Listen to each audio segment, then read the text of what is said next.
durante esse mês sobre uma temática nova para você que está conosco. Domingo passado, vários estiveram conosco em Varginha, mas às vezes não estiveram conosco aqui no culto, na sede, né? E a gente deu início semana passada aqui na sede a uma nova temática, e a temática que nós demos início foi contra a cultura. É o que está estampado aí no nosso telão. Por que contra a cultura, pastor? Eu vou só recapitular para que você entenda tudo que nós estamos conversando e ministrando durante esse mês.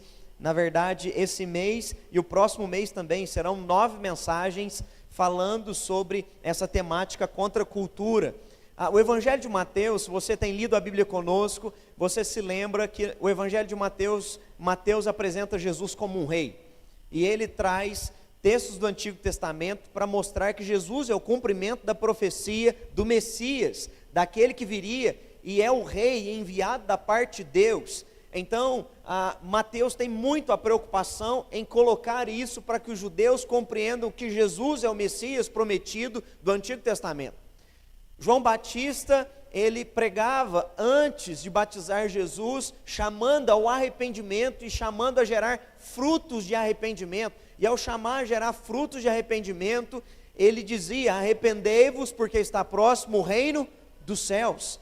João Batista pregava isso porque ele sabia que o rei estava chegando, e ele prepararia o caminho para a chegada do rei, no sentido de chamar o povo ao arrependimento. E o rei chegou, o rei é Jesus, e o reino dele não é geográfico, o reino dele é espiritual. Certa feita questionado: aonde estará teu reino? Aqui ou acolá? E ele disse: não, o meu reino está dentro de vós, ele reina nos nossos corações.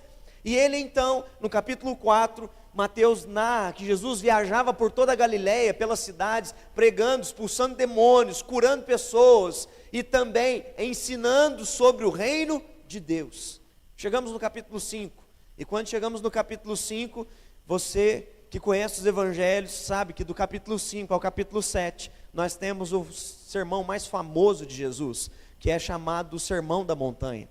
Esse Sermão da Montanha é um sermão onde Jesus vai falar sobre o reino, onde Jesus vai falar sobre a ética do reino, vai falar sobre princípios do reino, vai falar sobre valores do reino dos céus, e Jesus vai falar sobre como os discípulos vivem de acordo com o reino dos céus. Então nós começamos a expor, domingo passado, para você que não veio, as bem-aventuranças. Vão ser 9 mensagens, onde nós vamos olhar para as bem-aventuranças, e entenda uma coisa: quando Jesus fala sobre as bem-aventuranças, ele está falando sobre quem é feliz. E ele nos mostra no Sermão do Monte, no Sermão da Montanha, que felizes são aqueles que vivem segundo o reino dos céus. Só que se você já leu o Sermão do Monte, ou o Sermão da Montanha, enquanto cristão, é um sermão muito forte, porque ele vai totalmente na contracultura. Ele vai totalmente na contramão de tudo que o mundo prega e vive, e ensina e pratica. Jesus vai trazer os valores do reino dos céus. John Stott vai dizer que o reino está de ponta cabeça se comparado com o reino desse mundo. Ele é totalmente invertido, os valores do reino dos céus são diferentes, são distintos. A expressão contra a cultura, na verdade ali ela está separada, mas ela é toda junta. A ideia de contra a cultura é que uma cultura está sendo colocada contra uma cultura vigente. Então, quando a gente diz contra a cultura cristã, o que nós estamos dizendo é: Jesus está apresentando uma cultura dos céus, contra a cultura terrena. Jesus está trazendo a cultura do reino, que vai contra a cultura vigente. É isso que Jesus está expondo no Sermão do Monte. E ele então vai expor aquilo que é totalmente contrário a tudo aquilo que nós pensamos. Semana passada a gente começou a falar sobre a primeira bem-aventurança, que é: felizes são os humildes. No original, no grego, felizes são os pobres de espírito. Totalmente contracultural, concorda comigo? Hoje, o que você vê é que a felicidade é vendida quando você tem dinheiro. Felizes são... Você já alcançou o seu primeiro 1 milhão na sua vida? Já viu o videozinho de Instagram? É só isso que dá agora. Já alcançou o seu primeiro 1 milhão? O povo está preocupado em pagar o boleto, E estão vendendo a felicidade, que se você alcançar teu primeiro 1 milhão, aí você vai ser feliz. Sabe, é totalmente contracultural, porque Jesus vem e ele fala, felizes são os pobres de espírito, e nós vimos que pobreza de espírito não tem nada a ver com pobreza financeira, mas tem a ver com uma condição nossa espiritual, de sermos capazes, é claro, pela iluminação do Espírito Santo de Deus, de reconhecermos a nossa miséria. E aí no original, é até comparado o pobre de espírito como mendigo, de alguém que reconhece que não tem nada, por isso ele depende totalmente do outro. Então felizes são os pobres de espírito que reconhecem que não são nada, e se não fosse Deus enviar Jesus para morrer na cruz do Calvário, morreriam e iriam para o inferno. Felizes são quem reconhece isso na sua vida, que não é digno de salvação, mas porque Jesus morreu na cruz do Calvário, felizes são esses que conseguem enxergar isso. É um privilégio, é uma bênção, é uma felicidade, de poder reconhecer a tua miséria, mas saber que Deus pagou um alto preço por mim e por você. Pedro vai dizer na carta dele, nós não fomos comprados mediante prata ou ouro, mas nós fomos comprados pelo sangue do Cordeiro, que foi derramado antes da fundação do mundo. Jesus, antes da fundação do mundo, já havia sido entregue por mim e por você.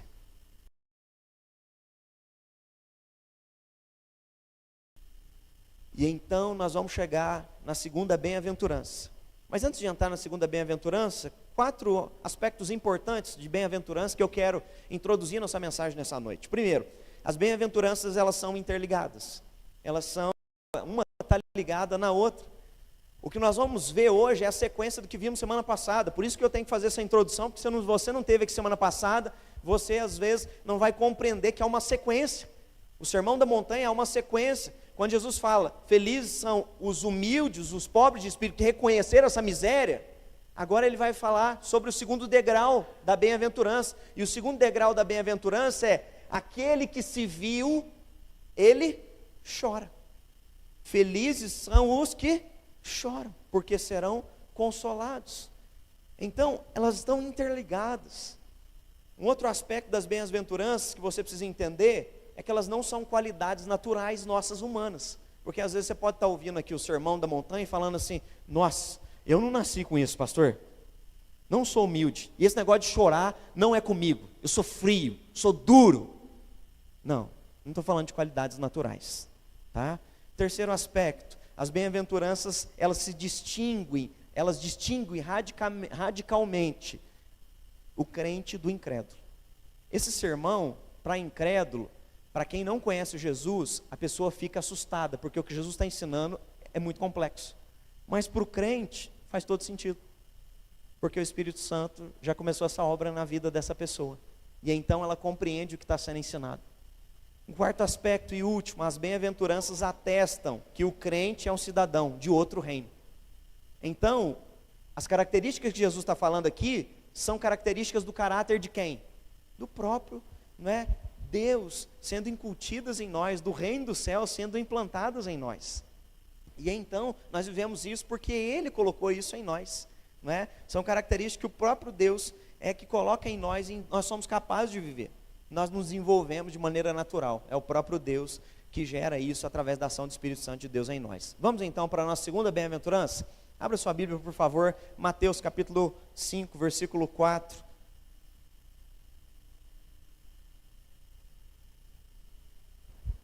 Mateus capítulo 5, versículo 4.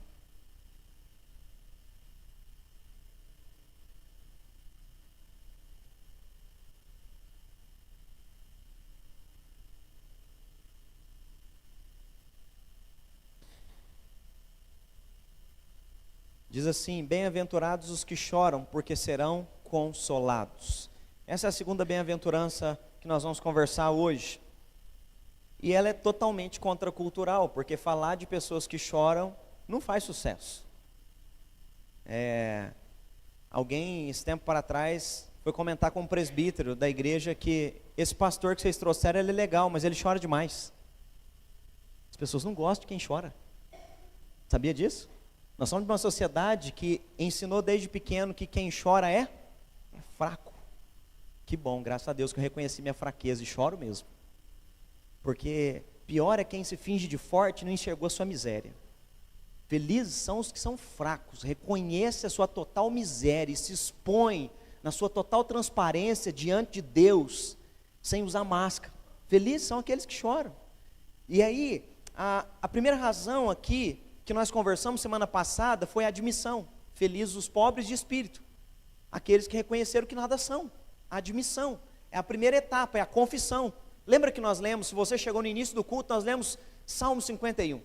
Davi diz que o Senhor quer de nós um coração contrito e quebrantado. Então, primeiro, é a confissão, é humilde. Humilde é aquele que confessa, eu não sou nada sem Deus. Eu preciso de Deus. Eu preciso do Salvador. É Pedro dizendo, quando Jesus coloca eles à prova, e vocês, querem também ir embora? Pedro diz o quê? Para onde nós iremos, se só tem palavra de vida eterna? Ele reconhece, Senhor, nós não somos nada. Nós não temos para onde ir, o Senhor é tudo para nós. Só o Senhor tem palavras de vida eterna para nós. O que ele está reconhecendo? Ele está sendo humilde para admitir, nós não temos capacidade de caminhar sozinho, se nós não tivermos o Senhor na nossa vida. Então, primeiro, o humilde é aquele que confessa. Só que vem a segunda etapa, quem confessa vai ficar contrito. Quem admite sua miséria vai chorar. Quem admite sua pequenez, suas fraquezas, suas limitações, vai se derramar. Então uma coisa está ligada à outra. Alguém humilde chora, alguém humilde se quebranta, alguém humilde se expõe, alguém humilde prova disso na sua vida. E o choro, então, ele é contracultural a essa cultura terrena, insensível, indiferente. Se você assiste jornal, eu não gosto muito de ficar assistindo alguns tipos de jornais que ficam, parece que, sabe, mostrando, só fica mostrando crime, e eles mostram com uma total indiferença. E às vezes vão entrevistar quem acabou de cometer um assassinato, alguma coisa. Você já viu a frieza das pessoas? Foi eu mesmo.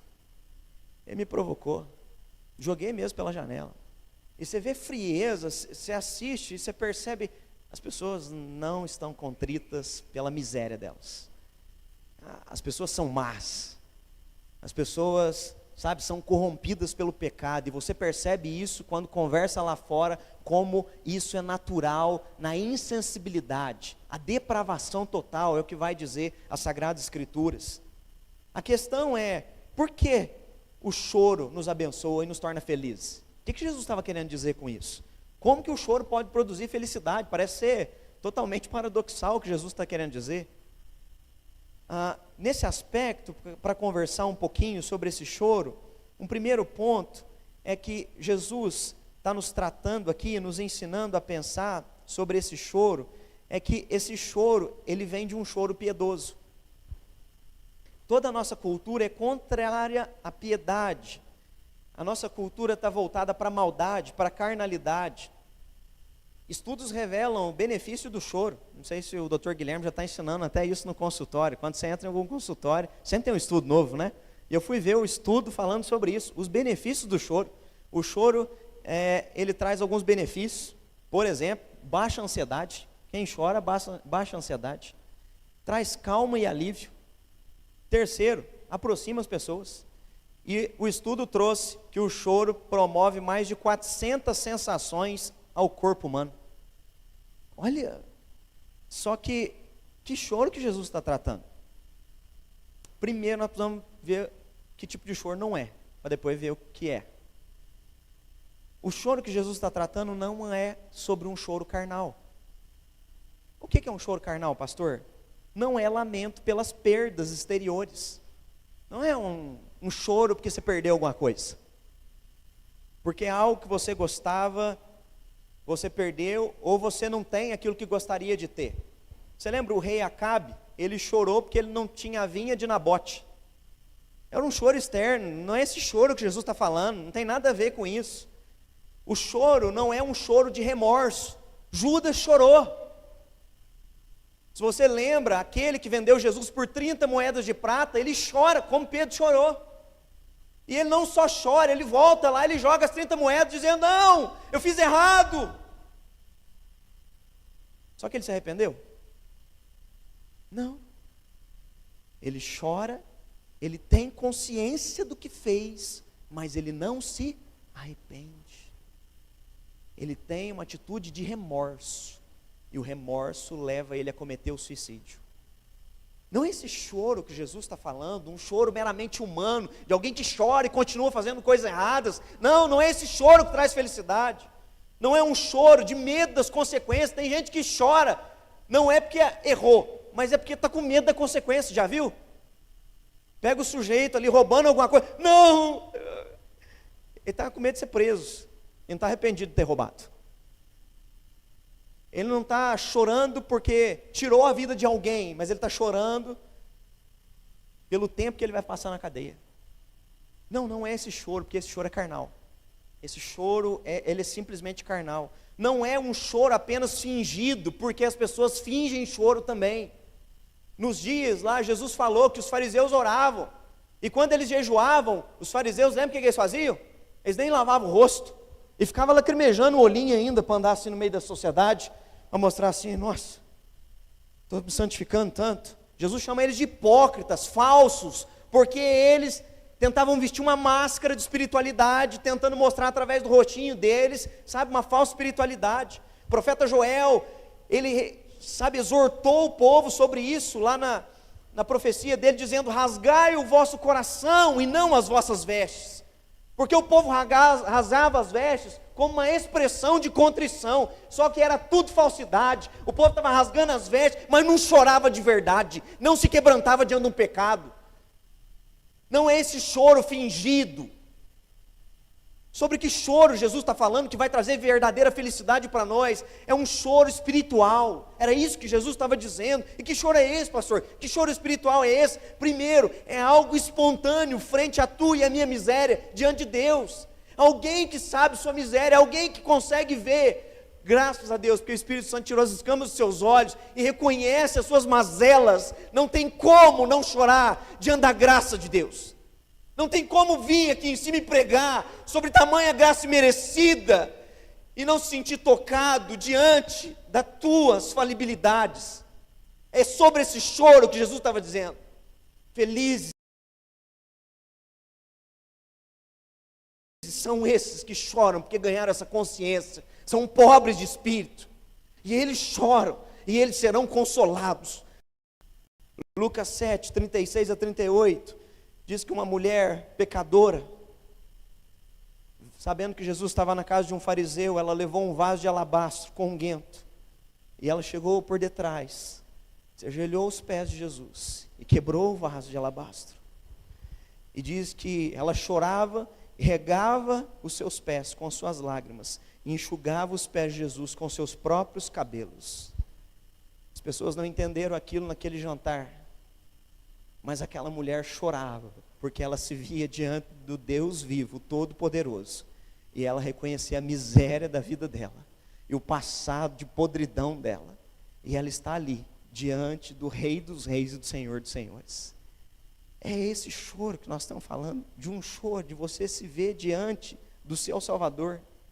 Eu não sei você, mas há momentos em que a gente é tomado pelo Espírito Santo, e esse choro vem de maneira muito forte, de maneira muito viva.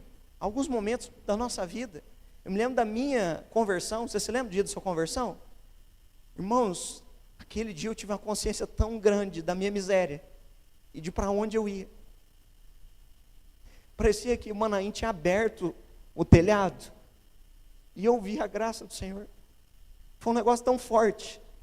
Quando fez o apelo, eu fui o primeiro a ir para frente, mas eu chorava. Minha tia que fala isso. Ela falou assim, mas você chorava copiosamente. Não tem como você não chorar diante da tua miséria e diante de um Deus tão bondoso. Não tem como você se manter insensível com um coração duro e achar que isso é normal, porque não é normal.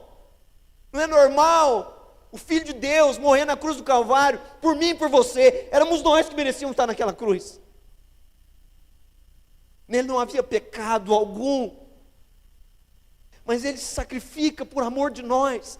Essa consciência de graça. Nós não somos dignos, nós só estamos aqui por causa da graça dele. O choro é pelos erros e não somente pelas consequências. Nós choramos porque, como Paulo diz, o bem que eu quero fazer eu não faço, mas o mal que eu não quero eu faço. E quando eu faço, eu desagrado o Pai. E nós não podemos fazer isso com Deus que nos amou com tamanho amor.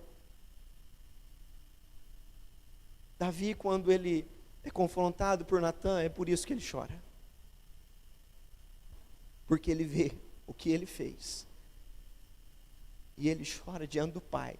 E ele compôs o Salmo 51 que lemos na introdução, dizendo: compadece-te de mim, Senhor. Lava, me purifica. Restaura a minha alegria da minha salvação.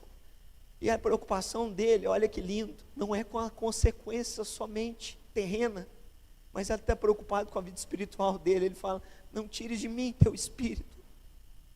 Eu não quero perder minha comunhão com o Senhor. Querido, se nós entendêssemos a gravidade do pecado, nós choraríamos mais. Porque a única coisa que faz separação entre nós e o Pai são os nossos próprios pecados. Como é que você não chora quando você sabe que o que você está fazendo de errado está te afastando de Deus? Como manter um coração duro diante do teu erro? As lágrimas, segundo, derramadas pelo pecado, é que geram a verdadeira felicidade. Um dos grandes problemas do povo cristão atualmente é confundir confissão com contrição. São duas coisas distintas. Confissão é a admissão, é o pobre de espírito. Confissão é declaração verbal, escrita, pela qual se reconhece ter feito alguma coisa errada. Fazer confissão das suas culpas. 1 João, capítulo 8, versículo 9. 1 João capítulo 1, versículo 8 e versículo 9. Lemos hoje de manhã na escola bíblica dominical: se dissermos que não temos pecado nenhum, a nós mesmos nos enganamos, e a verdade não está em nós. Mas se confessamos os nossos pecados, Ele é fiel e justo para nos perdoar dos nossos pecados. João está ensinando a confessar. Então, confissão é uma coisa. Agora, a contrição é esse choro de alguém que confessou, que está alguém quebrantado. Por que Davi chora?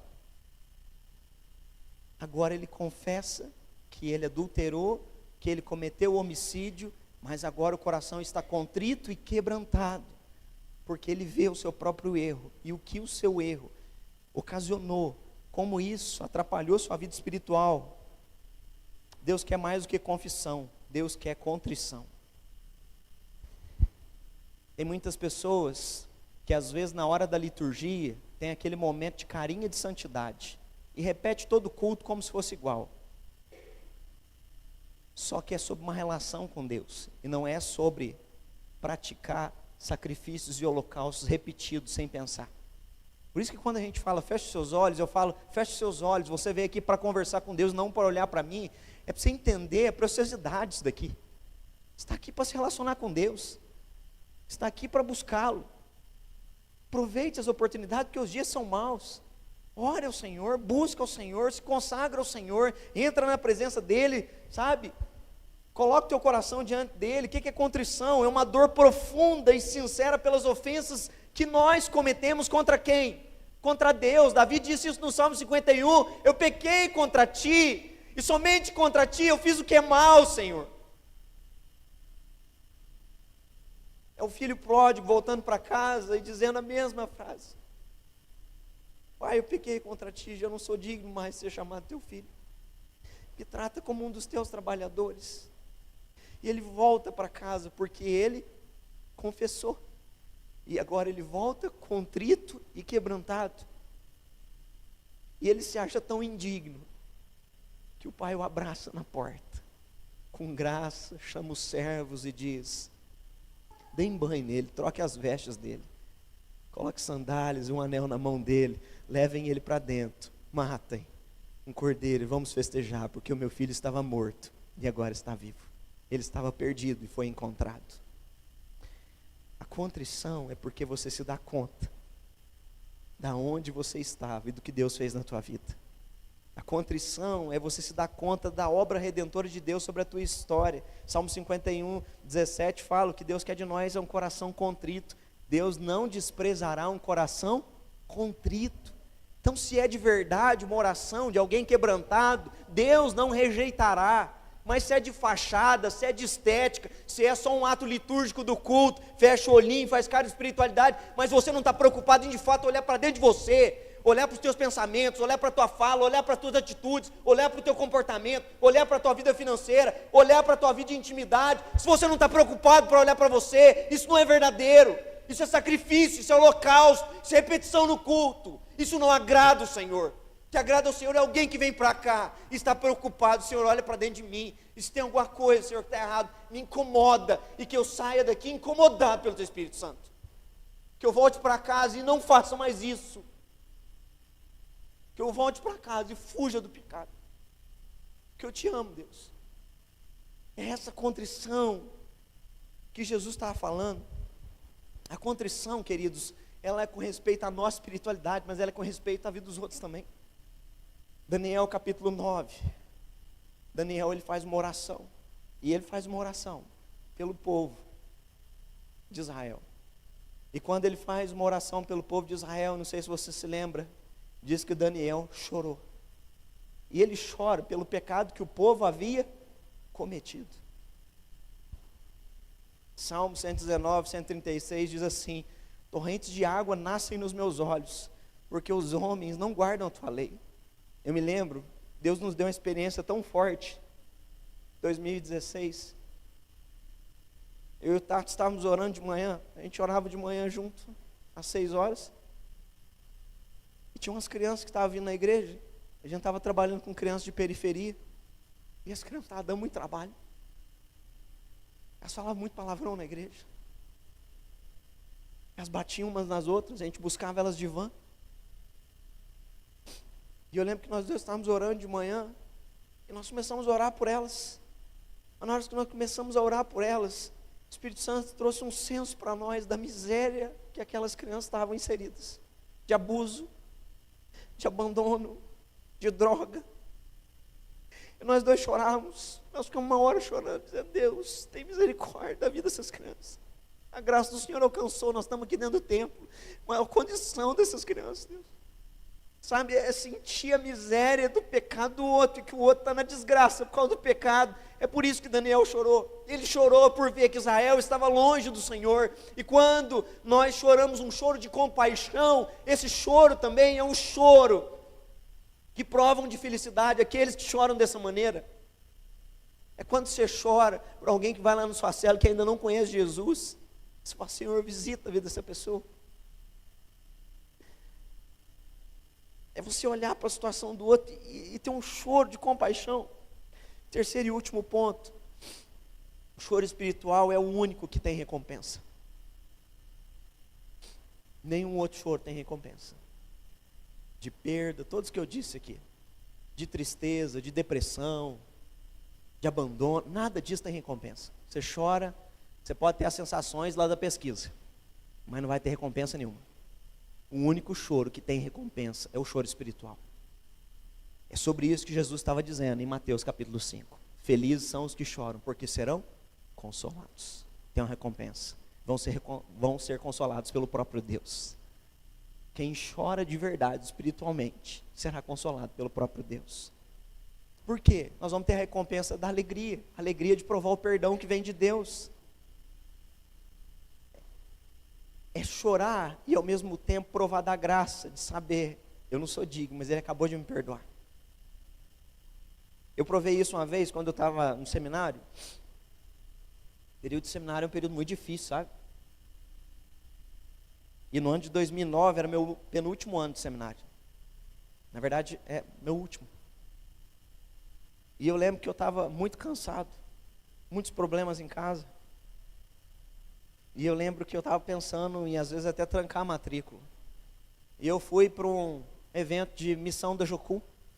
A gente foi ficar uma semana no meio de uma tribo indígena. E foi uma semana de treinamento, e depois uma semana no meio de uma aldeia. Mas eu lembro que no último dia do treinamento, durante todo o treinamento eu estava pensando: o que eu estou fazendo aqui? Aí no último dia, eu lembro o missionário, que está no Havaí hoje, o Olegário da Jocum, ele começou a ministrar dizendo: Deus te trouxe aqui para que você se lembre do amor dele sobre a tua vida. E ele começou a ministrar isso, sabe? E assim, eram os meus questionamentos internos e Deus falando através da vida do Olegário. E na hora que ele começou a ministrar aquilo, eu já contei esse episódio para vocês, entraram arrebentando as portas do local que a gente estava, jogando e fazendo uma encenação do sacrifício de Jesus Cristo. E eles vieram batendo e traziam a cruz, e depois levaram a gente no meio de uma mata, a gente estava já perto lá da aldeia indígena, levaram a gente para uma montanha e lá fizeram a encenação, a crucificação de Cristo. E na hora que terminou toda a encenação, não precisava falar mais nada. Nós nos lembramos por que nós estávamos lá. Às vezes a vida é tão corrida que a gente se esquece. Por que nós estamos aqui?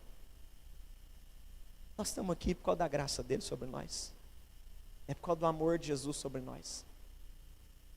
E aí quando a gente entende isso, isso é maravilhoso, porque traz a alegria da salvação. É por isso que Davi pediu na oração: restaura a alegria da minha salvação. Às vezes você está tão endurecido que você perdeu a alegria da coisa mais importante da tua vida. E quando você tem essa alegria revivida, que experiência. Eu falo 2 dias marcantes na minha vida. Foi o dia da minha conversão e foi esse ano, 2009. Ali Deus, eu falei: Deus, é isso. É para isso que eu vivo.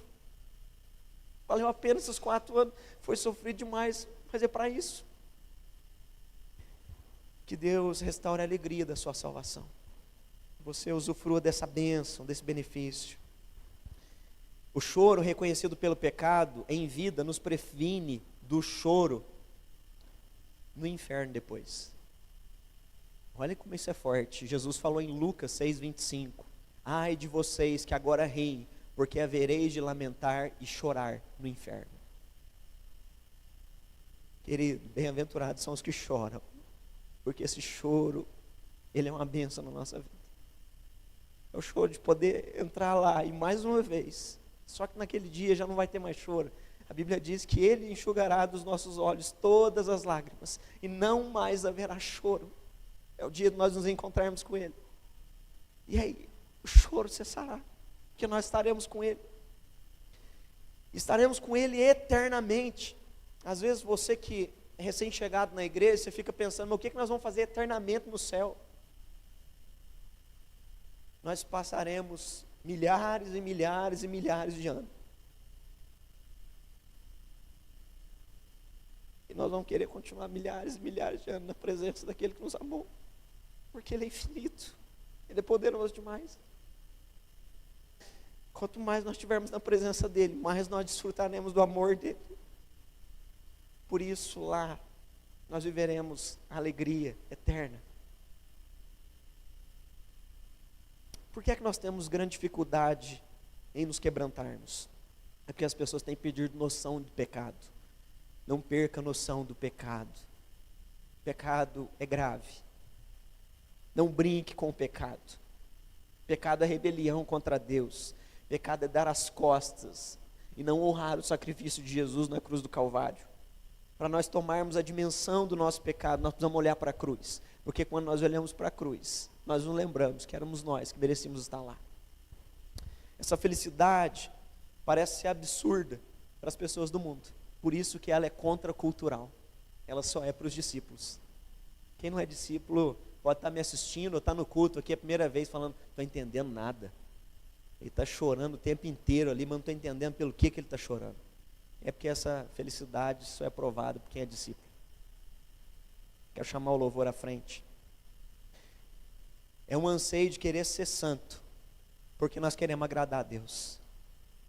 Nós não queremos desonrar o nome do Pai. Nós queremos ser comprometidos com o Senhor em todos os momentos. A conclusão é que nós queremos provar da felicidade que vem de Deus para nós, e não da felicidade terrena que o mundo tem ofertado lá fora. Uma falsa felicidade, uma felicidade mentirosa, enganosa. Felizes são os que choram, que pela ação do Espírito Santo, Deus quebrante o nosso coração em nome de Jesus. Você tenha ótimos momentos sozinhos com Deus, e que o Senhor quebrante o seu coração. Esse é meu anseio. E que o Senhor possa trazer contrição para você. E que o Senhor possa trazer um desejo de santidade profunda, que possa arder e queimar na sua vida em nome de Jesus. Esses dias alguém me procurou, eu estava atendendo essa pessoa no escritório, eu achei tão lindo isso. Ele disse: pastor, Tem dias que eu venho para o culto, mas eu estou preocupado com as coisas lá fora. E ele disse, eu não quero, quando eu estiver lá dentro, eu quero estar concentrado nele, focado nele. Olha que coisa tão, eu achei isso tão lindo, porque eu falei, é sobre isso, é sobre gente que ama ele, é sobre gente que está incomodado em qualquer coisa que possa afastar da presença dele. Que nós possamos provar desse alinhamento do nosso coração ao coração do Pai, à vontade de Deus. Que possamos provar de um choro que gera mudança para a glória de Deus, de um choro que gera transformação, e que a gente possa então experimentar o consolo que vem do Pai sobre a nossa vida, em nome de Jesus. Amém? Vamos colocar de pé e juntos celebrar essa graça tão bondosa.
Recaio de novo em tuas mãos.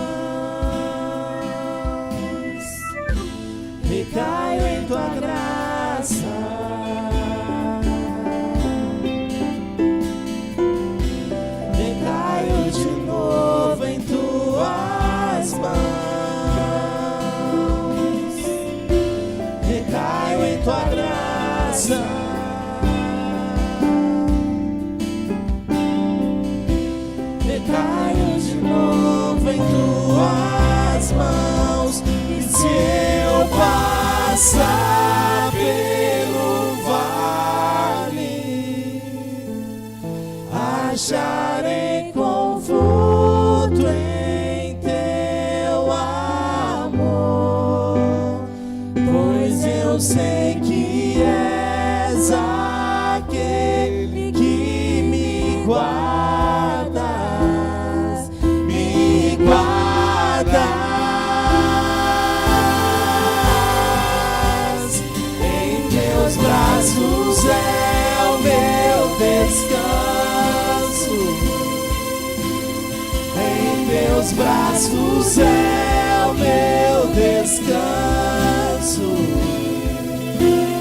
em teus braços é o meu descanso, em teus braços é o meu descanso.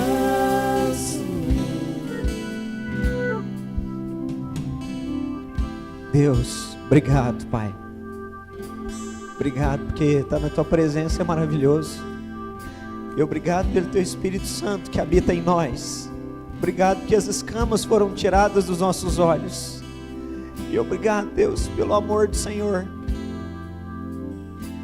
Como é bom poder declarar: recai em Tua graça. Obrigado, Senhor, por tamanho amor demonstrado a nós. Obrigado porque antes da fundação do mundo, o Senhor já tinha um plano de redenção diante da nossa miséria, diante das nossas falibilidades. E obrigado pelo sacrifício perfeito do Teu Filho na cruz do Calvário, que nos possibilita orar nessa noite e poder chamar o Senhor de Abba Pai, Paizinho. Obrigado, Deus, pelo único e vivo caminho, o sangue de Jesus, que nos leva diante do Teu trono de graça. Nós te bendizemos, nós nos alegramos, nós choramos porque reconhecemos os nossos erros, mas nós nos alegramos porque a graça do Senhor superabundou na nossa vida, Pai.